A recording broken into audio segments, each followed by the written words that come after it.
Le secours vient d'en haut. Le secours nous vient de Dieu. Le secours nous vient quand nous prenons notre regard, notre conscience, nous prenons notre foi. Ce regard-là, nous le fixons à l'Éternel. C'est alors que l'Éternel agit. Vous savez, quand un problème entre dans la présence de Dieu, ce problème provoque Dieu.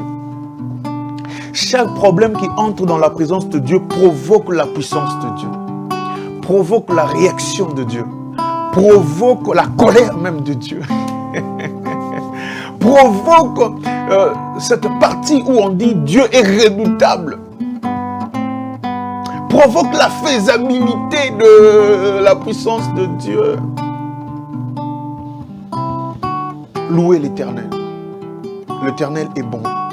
Le psalmiste nous amène à une compréhension très sévère, mais j'aimerais te faire comprendre que Dieu mérite nos louanges. Nous devons le louer. Nation, le vaccin c'est bien. Nation, le médicament c'est bien.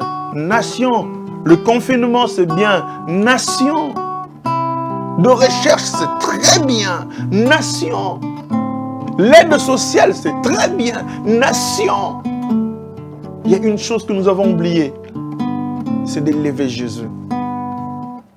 C'est d'élever Jésus.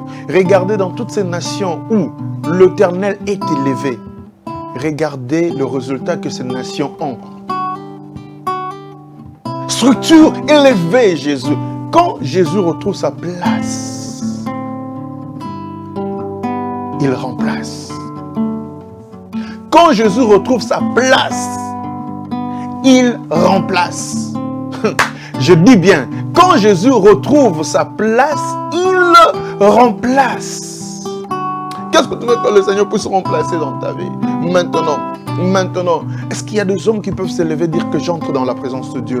Je remplace, j'entre dans la présence de Dieu, je le place au centre de mon cœur, je le place au centre de mes louanges, je le place au centre de tout, je le place au centre, je le place au centre, je le place au centre, je le place au centre.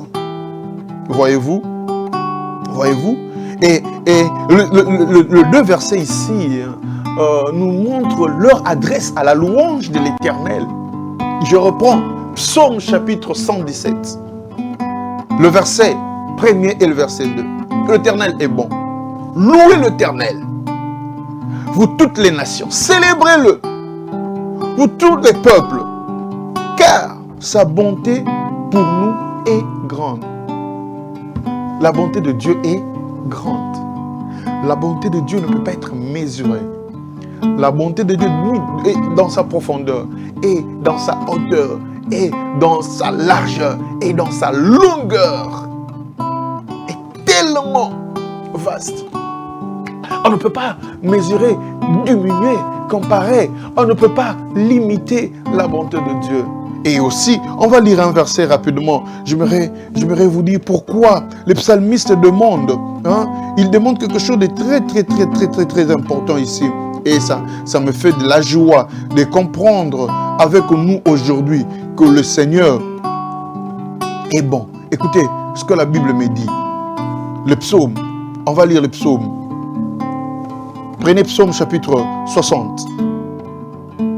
Avant d'arriver au psaume chapitre 60, prenons le livre de psaume chapitre 100. Écoutez ce que la Bible me dit. Psaume chapitre 100, le verset 1er. Écoutez ce que la Bible dit. Je lis cette version.